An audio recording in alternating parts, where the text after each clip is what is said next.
एक बार फिर स्वागत है मेरे बच्चों आपका सरल भौतिकी में। यह है कक्षा 12। पाठ का नाम है इलेक्ट्रॉनिक युक्तियां। इलेक्ट्रॉनिक युक्तियों में यह है लेक्चर नंबर 4। और आज के लेक्चर में हम लोग सीखेंगे मेरे बच्चों पी एन संधि डायोड की अग्र अभिनति तथा उत्क्रम अभिनति। चलिए शुरू करते हैं। सबसे पहले जैसा कि मैंने आपको बताया था अग्र, इससे पहले वाले लेक्चर में इसकी बेसिक डेफिनेशन मैंने बताई थी, एक बार फिर रिवाइज करते हैं।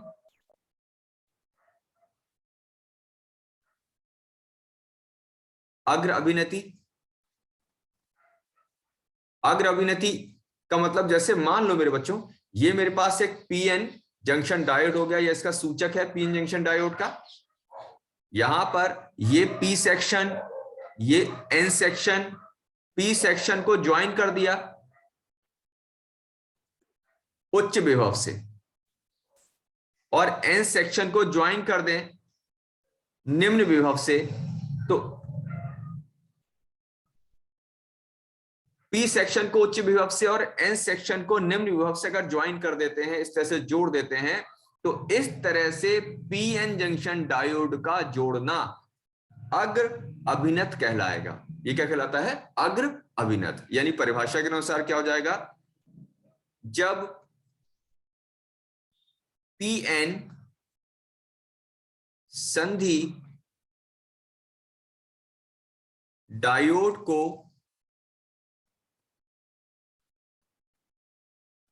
इस प्रकार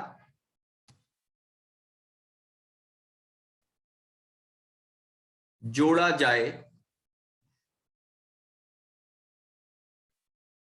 जिसमें पी सिरा उच्च विभव तथा एन सिरा निम्न विभव पर हो, तो ऐसी अभिनति अग्र अभिनति कहलाती है। ऐसी जो अभिनति है वो बच्चों क्या कहलाती है? अग्र अभिनति कहलाती है। अब हम देखेंगे कि अब अग्र अभिनति में इस डायोड के अंदर क्या क्या परिवर्तन होते हैं। तो इसको समझने के लिए थोड़ा और विस्तार से इस पर चर्चा करते हैं। जैसे मान लो मेरे पास ये एक पीएन संधि डायोड है। अब पीएन संधि डायोड में जैसा कि हमने पहले इससे पहले पढ़ा हुआ था मेरे बच्चों, पीएन संधि डायोड में जहां संधि होती है वहां पर एक अवक्षय परत होती है, और अवक्षय परत में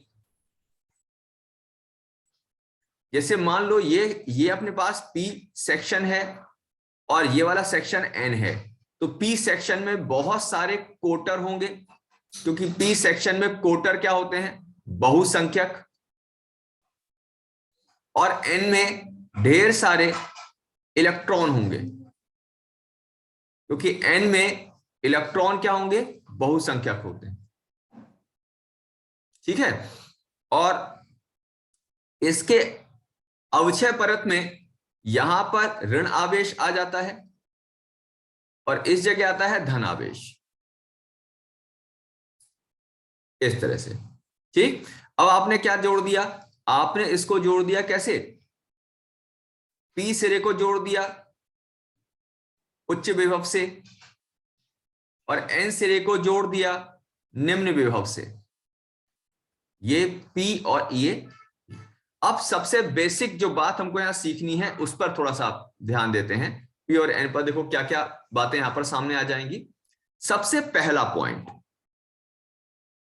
बाहर से देखो ये प्लस हो गया या माइनस हो गया, तो बच्चों यहां पर दो वैद्युत क्षेत्र होते हैं। एक तो है आंतरिक वैद्युत क्षेत्र, जैसा कि आप देख रहे हो जो प्लस से माइनस की तरफ है, ये होता है आंतरिक वैद्युत क्षेत्र। और एक वैद्युत क्षेत्र कहां से लगाया गया है? साइड कर देता हूं जिससे कि दिखने में समझने में, यहां इनको यहां लगा देते हैं, सर जी को तुम्हारे साइड कर देते हैं। और एक वैद्युत क्षेत्र बच्चों ये लगा दिया जो प्लस से माइनस की तरफ है। ये कौन सा है? बाह्य, एक अंदर एक बाहर। तो पहला पॉइंट, अग्र अभिनति अवस्था में बाह्य वैद्युत क्षेत्र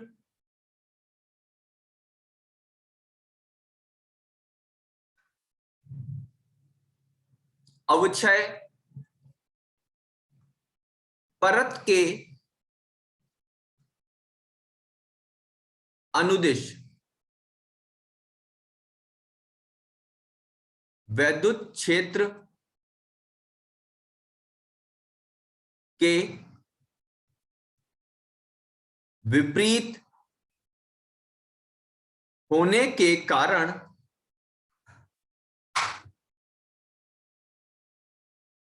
उसका विरोध करता है, जिससे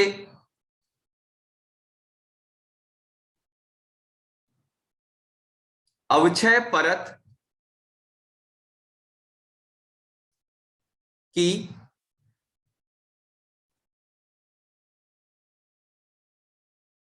चौड़ाई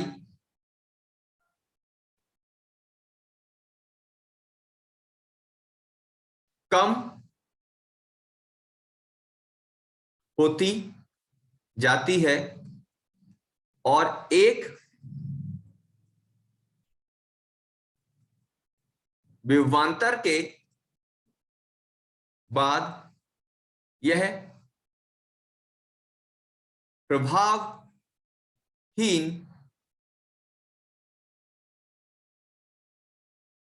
हो जाती है। अब इसमें बहुत सारी बातें हो गई, तो उसको समझते हैं। देखो हुआ क्या मेरे बच्चों, बाहर से अंदर क्या हो जाएगा, देखो अंदर, इसके अंदर क्या है, एक वैद्युत क्षेत्र लगा जो प्लस से माइनस, और आपने बाहर से क्या लगा दिया, ये वाला वैद्युत क्षेत्र लगा दिया। अब देखो समझने वाली बात, ये कौन सा वैद्युत क्षेत्र है, ये वो वैद्युत क्षेत्र जो अंदर की तरफ था अवक्षय परत के, और ये कौन सा वैद्युत क्षेत्र है जो आपने बाहर से लगाया। अच्छा, जिस वैद्युत क्षेत्र को आपने बाहर से लगाया, तो क्योंकि ये बाहर वाला जो वैद्युत क्षेत्र आप देख रहे हो, ये आंतरिक वैद्युत क्षेत्र के विपरीत दिशा में है, तो ये बाहरी वैद्युत क्षेत्र क्या करेगा, इस आंतरिक वैद्युत क्षेत्र का विरोध करता है, और विरोध करने के कारण क्या हो जाएगा, धीरे धीरे इस आंतरिक वैद्युत क्षेत्र को घटाता चला जाता है। और जब आंतरिक वैद्युत क्षेत्र कम होता चला जाएगा, उसका प्रभाव कम होता जाएगा, तो अवक्षय परत की मोटाई भी कम होती जाएगी, और एक विभवांतर के बाद यह प्रभावहीन हो जाएगा। बच्चे कहते हैं सर थोड़ा कम समझ में आया, तो उसको समझ लेते हैं अच्छे से। देखो इसका मतलब क्या है मेरे बच्चों, यहां पर सबसे मेन जो कंडीशन है वो ये है कि जैसे मान लो अंदर विभवांतर कितना हो गया, ये वाला जो विभवांतर है ना, ये वाला, ये मान लेते हैं 0.5 वोल्ट है, मान लो थोड़ी देर के लिए।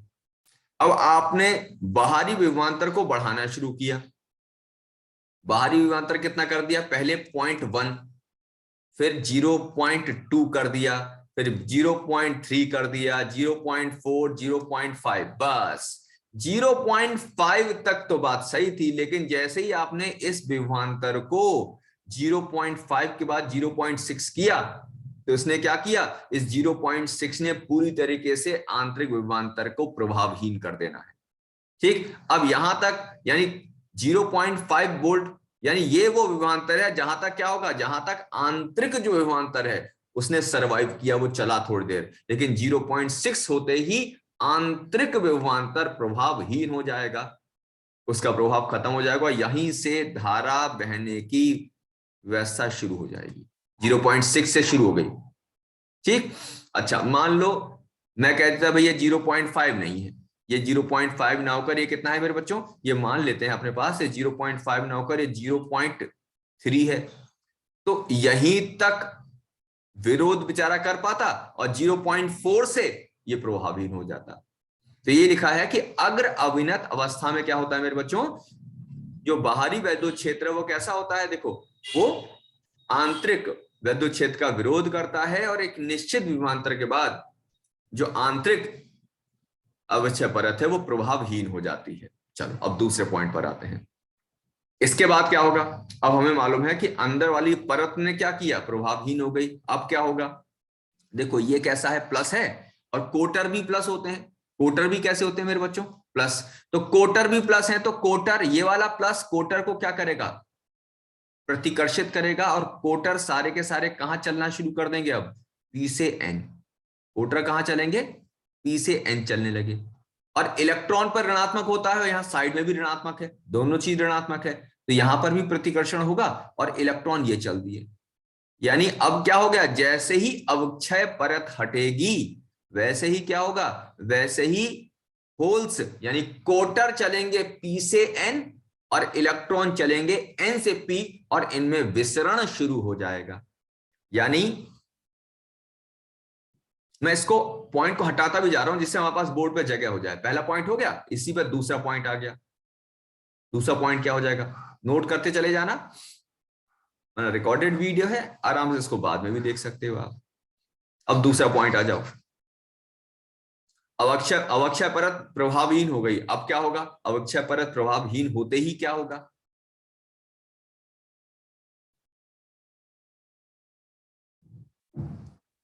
अवक्षय परत के प्रभावहीन होते ही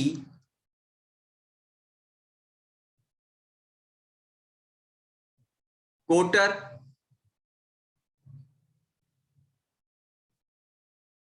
पी से एन की ओर तथा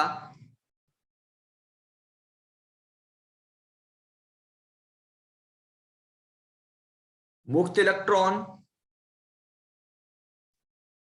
एन से पी की ओर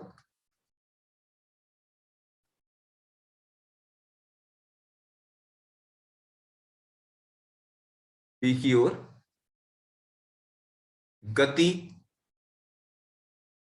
करते हैं तथा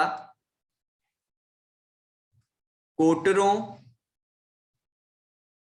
और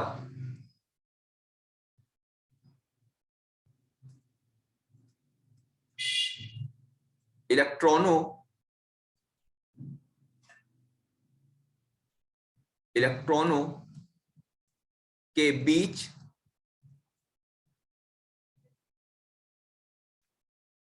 विसरण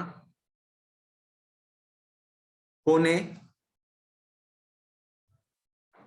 लगता है, जिससे एक विसरण धारा पी से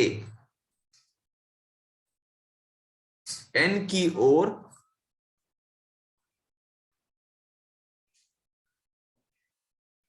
प्रवाहित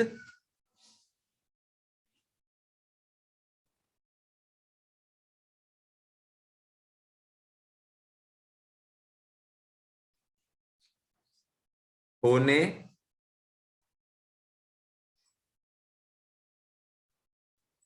लगती है।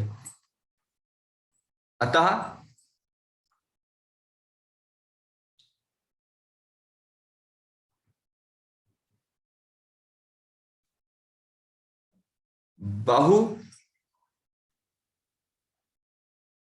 बहुसंख्यक चालक, बहुसंख्यक चालक का मतलब कोटर पी में इलेक्ट्रॉन एन में, अतः बहुसंख्यक चालकों के कारण धारा की दिशा पी से एन की ओर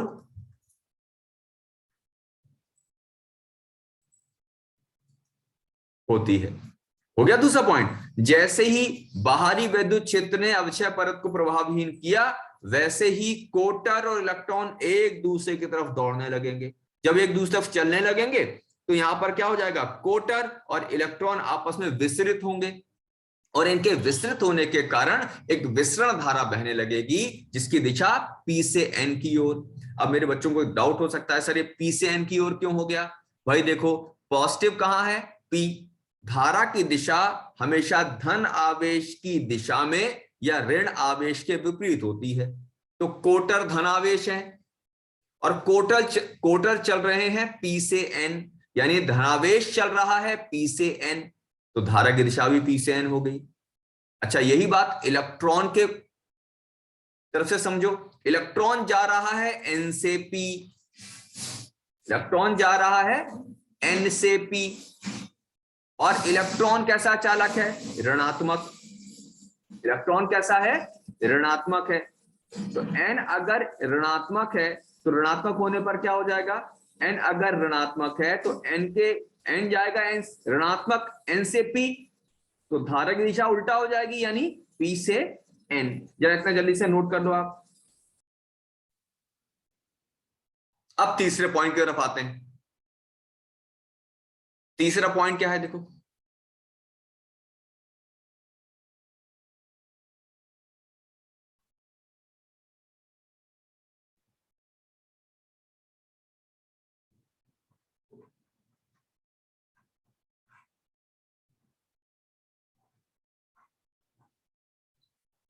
तीसरा पॉइंट,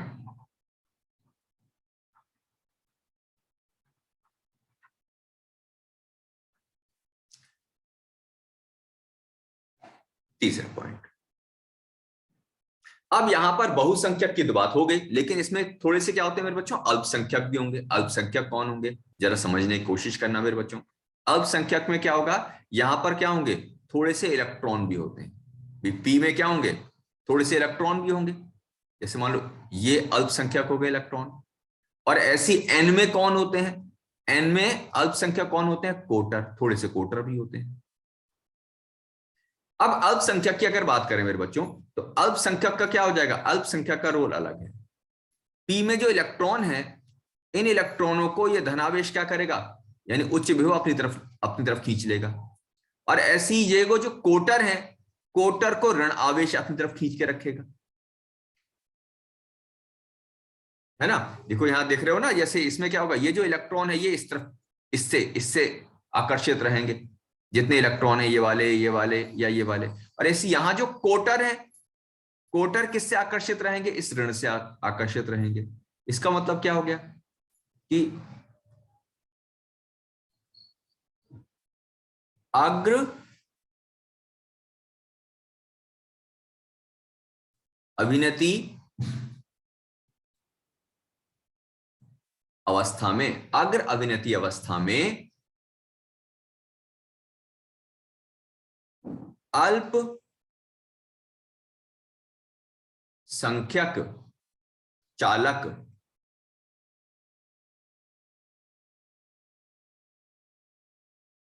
विसरित नहीं होते, अतः इनका धारा में योगदान नहीं होता है। अतः इनका धारा में क्या होगा? योगदान। इनका कोई योगदान नहीं होगा धारा वाहन में।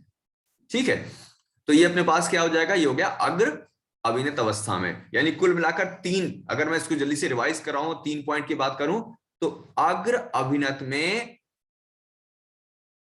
ये 3 पॉइंट हो गए। यानी पूरी जो हमने पढ़ा उसकी समरी अगर बना दें अग्र अभिनत में, तो समरी में हमेशा 3 चीजें लिखी जाती हैं। 3 चीजें कौन कौन सी भाई? सबसे पहले अवक्षय परत के बारे में, फिर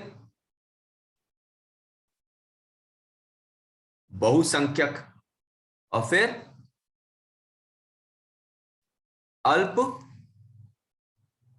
संख्यक। तो क्या रिजल्ट निकला कि जब अग्र अभिनति होगी तो अविच्छेद परत का क्या होगा? तो आंसर आएगा कम, और फाइनली प्रभावहीन हो जाएगी। बोले बहुसंख्यक क्या होगा? बहुसंख्यक विसरित होंगे, बहुसंख्यक विस्तृत होंगे और धारा में इनका योगदान होगा, और अल्पसंख्यक विस्तृत नहीं होंगे। ये इसकी छोटी सी समरी आ गई। ठीक है, तो ये सब हो गया बच्चों किसके बारे में, ये सब हो गया अग्र अभिनत के बारे में। अब बिल्कुल ऐसे ही चलते हैं अपन लोग उत्क्रम अभिनत के बारे में। देखो अब उत्क्रम अभिनत में क्या होगा, जैसे नाम ही से आ गया,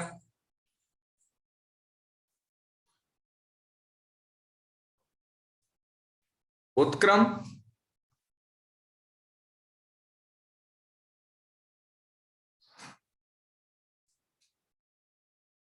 उत्क्रम अभिनति। बच्चों उत्क्रम अभिनति का मतलब क्या हो जाएगा, जैसे मान लो ये पी हो गया, ये हो गया पी, ये हो गया एन, तो पी को किससे जोड़ दें, निम्न विभव से, और एन को जोड़ दें उच्च विभव से। उल्टा कर दिया, पी को निम्न से और एन को उच्च से। यानी यदि पी एन संधि डायोड में, यदि पी एन संधि डायोड में पी सिरे को निम्न विभव तथा एन सिरे को उच्च विभव पर रखा जाए, तो इस प्रकार का समायोजन, इस प्रकार का समायोजन उत्क्रम अभिनति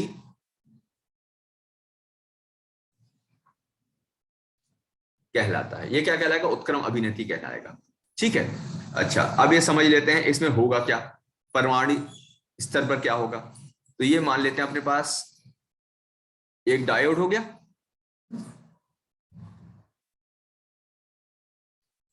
और डायोड में जैसा कि हमने पहले पढ़ा था, इसमें भी संधि बना लेते हैं पहले तो एक।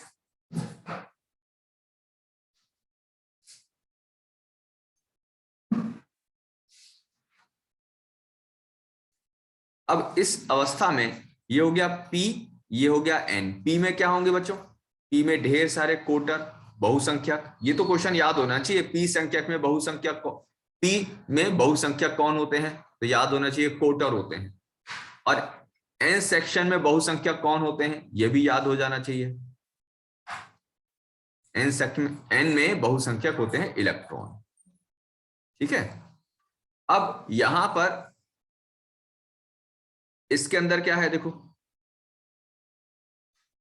ये प्लस अवक्षय परत, ये माइनस, और इसके अनुगत क्या है, एक आंतरिक वैद्युत क्षेत्र हमेशा रहता है, चाहे कुछ लगाओ ना लगाओ आंतरिक वैद्युत क्षेत्र हमेशा रहेगा। अब क्या किया, इसको ज्वाइन कर दिया।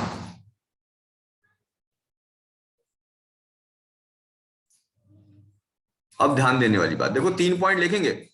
जब भी हम कभी अभिनति के बारे में लिखते हैं तो 3 ही पॉइंट को लिखते हैं, पहले अवक्षय परत के बारे में, फिर बहुसंख्यक, फिर अल्पसंख्यक, बात खत्म। कैसे, अब देखो यहां पर क्या होगा, ये लगा दिया प्लस और ये लगा दिया माइनस, यानी इस बार बाह्य वैद्युत क्षेत्र देखो कैसा है, ध्यान से देखो, बाह्य वैद्युत क्षेत्र आंतरिक वैद्युत क्षेत्र की दिशा में ही है। तो पहला पॉइंट आ गया। उत्क्रम नति अवस्था में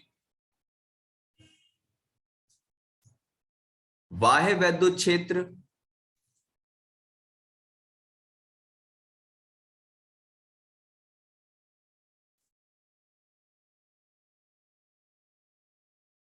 अवक्षय परत के अनुदिश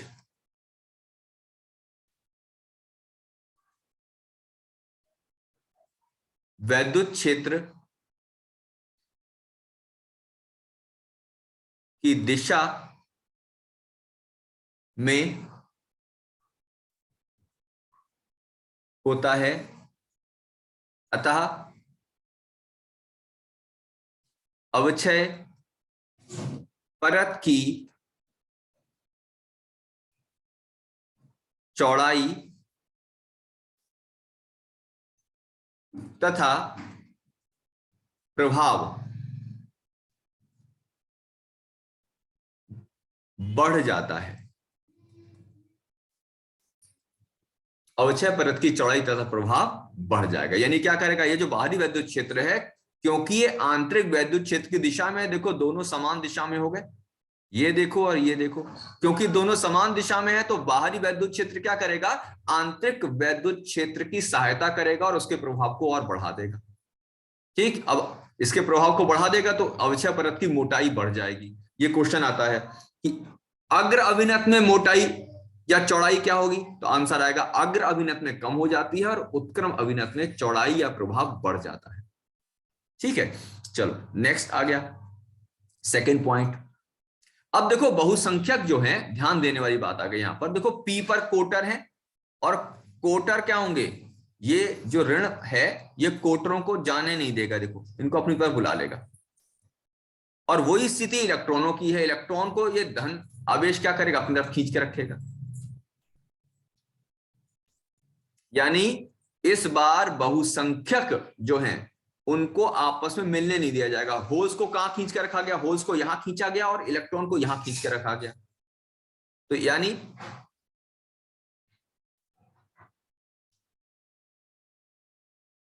उत्क्रम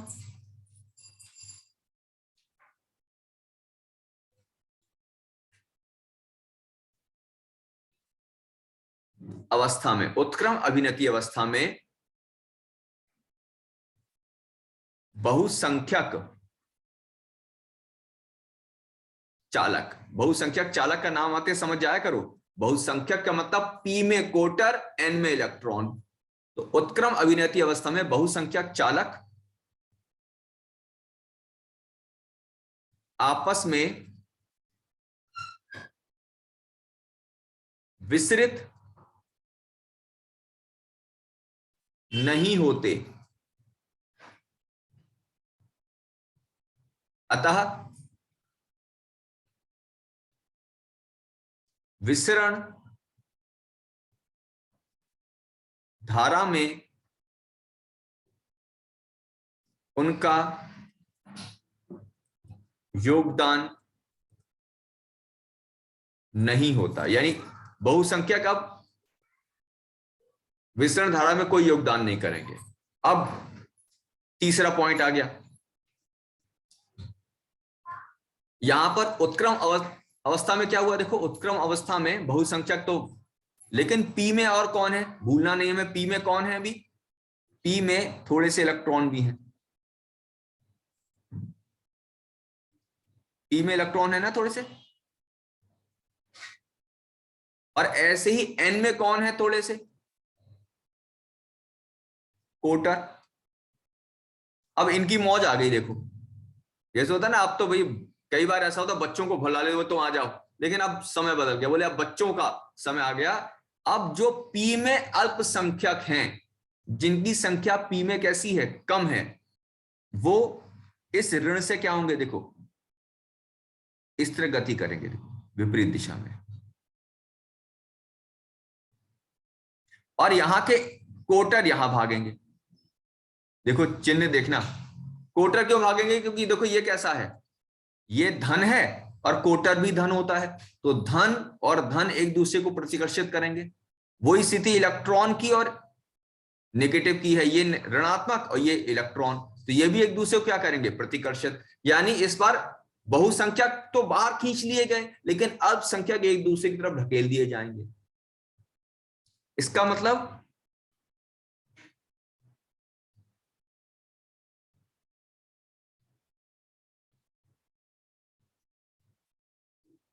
उत्क्रम अविनति अवस्था में अल्पसंख्यक, उत्क्रम अविनति अवस्था में अल्पसंख्यक चालक विस्तृत होते हैं, अतः एक सूक्ष्म धारा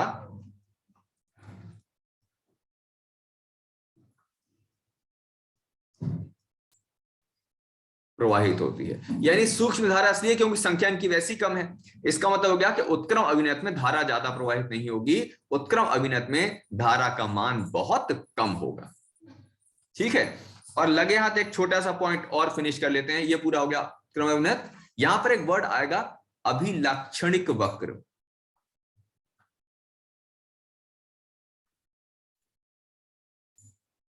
अभिलाक्षणिक वक्र, अभिलाक्षणिक वक्र का मतलब क्या होता है? अभिलाक्षणिक वक्र का मतलब होता है बच्चों, लगाए गए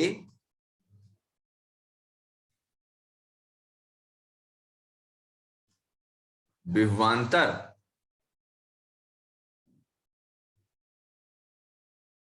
तथा धारा में वक्र। यानी जैसे डायोड है, ठीक है, और आपने क्या लगाया, इसके अनुगत एक विभवांतर लगा दिया। जब विभवांतर लगाओगे तो उसमें धारा बहने लगेगी। तो आपने एक टेबल बना दी, एक जगह विभवांतर लिख दिया और एक जगह धारा लिख दी।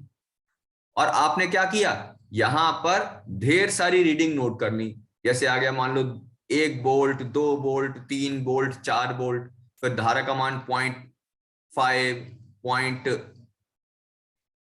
0.7, ठीक है, ये ऐसा मान लेते हैं 1.1, ऐसे धारा का मान आता गया। फिर आपने इस V में और I में क्या बना दिया, एक वक्र बना दिया। तो ये जो वक्र बनेगा, ग्राफ बनेगा, वक्र मतलब ग्राफ की बात हो रही है। तो ये वक्र या ग्राफ जो है, इसी को कहते हैं अभिलाक्षणिक वक्र। अब अभिलाक्षणिक वक्र कैसे होंगे इसको समझ लो।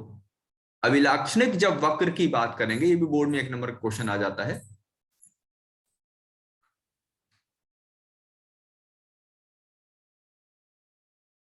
तो 2 तरह की अभिनति है हमारे पास।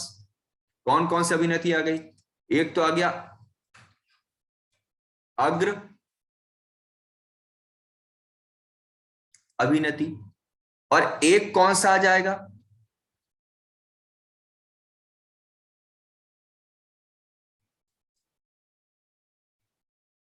उत्क्रम अभिनति। तो जब अग्र अभिनति की मेरे बच्चों बात करेंगे तो ग्राफ पता कैसा आएगा? देखो, जब अग्र अभिनति की बात करेंगे तो विभवांतर और धारा के बीच का ग्राफ कैसा आता है? धारा और विभवांतर के बीच का ग्राफ मेरे बच्चों इस तरह से आता है। शुरू में तो धारा बहेगी नहीं और फिर ऐसे होती है। ठीक, शुरू में धारा क्यों नहीं बहेगी? तो ये समझने वाली बात है भाई, धारा इसलिए नहीं बहेगी क्योंकि ये वो बिंदु है, यहां O से लेकर A तक का वो क्षेत्र है जहां पर क्या हुआ है, जहां पर जो अवक्षय परत है वो अभी भी प्रभावशाली है, और A के बाद प्रभावहीन हो गई तो धारा बहने लगेगी। तो कोई पूछे अग्र अभिनत अवस्था में डायोड का अभिलाक्षणिक वक्र यानी PN संधि डायोड का अभिलाक्षणिक वक्र अग्र अभिनत अवस्था में ये ऐसे आएगा, बस ये ड्रॉ कर देना है, ठीक है। और यहां पर किसी भी जगह पर अगर कहा जाए भाई यहां पर प्रतिरोध कितना होगा, किसी भी जगह पर, ठीक है, ये P हो गया और ये Q हो गया, तो प्रतिरोध का तरीका मेरे बच्चों क्या होता है? प्रतिरोध का सीधा तरीका हो गया कि जैसे ये कितना हो गया, यहां से यहां तक, ये तो आ गया डेल्टा I, और ये जो आप देख रहे हो ये आ गया डेल्टा V। तो यहां R बराबर आता है delta V upon delta I, जिसे कहा जाता है क्या, गतिक प्रतिरोध। हालांकि अक्सर केवल यहां पर ग्राफ बनाने को आता है, वैसे ही जैसे हमने अग्र अभिनत में ग्राफ, वैसे ही उत्क्रम अभिनत में ग्राफ कैसा आता है मेरे बच्चों? उत्क्रम अभिनत में अगर ग्राफ की अगर बात करें मेरे बच्चों, तो उत्क्रम अवस्था में विभवांतर ये और धारा, ये दोनों ही उल्टे क्यों कर दिए मैंने? देखो समझो, अग्र अभिनत में भी प्लस इधर माइनस इधर था और उत्क्रम में उल्टा कर दिया था, तो इसलिए अक्ष बदल जाती है। ठीक है, देखो उल्टा हो गया, पहले इस अक्ष में था, अब इस अक्ष में ले आए अपन लोग, उल्टा कर दिया बिल्कुल, समझना। अब इसमें क्या होता है मेरे बच्चों, जैसे जैसे विभवांतर को बढ़ाते हैं, धारा का मान शुरू में तो होता ही नहीं है। क्यों नहीं होता है? क्योंकि अल्पसंख्यक होते हैं और अचानक से एक बिंदु के बाद धारा का मान बढ़ने लगता है। तो ये जो जिस बिंदु से धारा का मान बहुत बढ़ने लगता है उसे बोलते हैं भंजन बिंदु, ब्रेकिंग पॉइंट। ठीक है, इंग्लिश बोलते हैं ब्रेक डाउन। तो यहां पर क्या हो जाएगा, इंग्लिश में भी इसको याद रखना, ये वाला बिंदु क्या कहलाता है? ये कहलाता है ब्रेक डाउन पॉइंट। कौन सा हो जाएगा? ये वाला जो पॉइंट देख रहे हो जहां से विभवांतर अचानक से बढ़ने लगा, इसको बोलते हैं ब्रेक डाउन पॉइंट। ठीक, तो कुल मिलाकर एक छोटी सी बात समझ लेते हैं कि कभी भी अगर हमसे कहा जाए अभिलाक्षणिक वक्र बनाओ, तो सी से क्या याद रखना, बोला अभी बनाते हैं अभिलाक्षणिक वक्र। वो पूछेंगे अच्छा बताओ किसमें बनाए, अग्र अभिनत में कि उत्क्रम अभिनत में? बोले अच्छा ऐसा है कि हमें अग्र अभिनत वाला बना के दिखाओ। तो आपको क्या करना है? बोले अब ये बना देना। बोले ये बन गया अग्र अभिनत का वक्र, ये किसमें आ गया? अग्र अभिनत। ठीक है, ये अभिलाक्षणिक वक्र हो गया डायोड का। किस अवस्था में? अग्र अभिनत अवस्था में। वो कहते हैं नहीं अच्छा ऐसा है, मुझे तो भैया उत्क्रम अभिनत वाला सिखाओ। बोले अभी लो बनाते हैं, उत्क्रम अभिनत वाला ये आ जाएगा। ठीक, और ये बिंदु याद रखना ब्रेकडाउन वोल्टेज। ठीक है मेरे बच्चों, तो ये हो जाएंगे कौन से? अभिलाक्षणिक वक्र, लाल वाला अग्र अभिनत, और काला वाला जो बनाया ये किसमें हो जाएगा? उत्क्रम अभिनत। आज के लेक्चर में केवल इतनी ही बात, बाकी नेक्स्ट लेक्चर में मैं इसको आगे कंटिन्यू करूंगा मेरे बच्चों।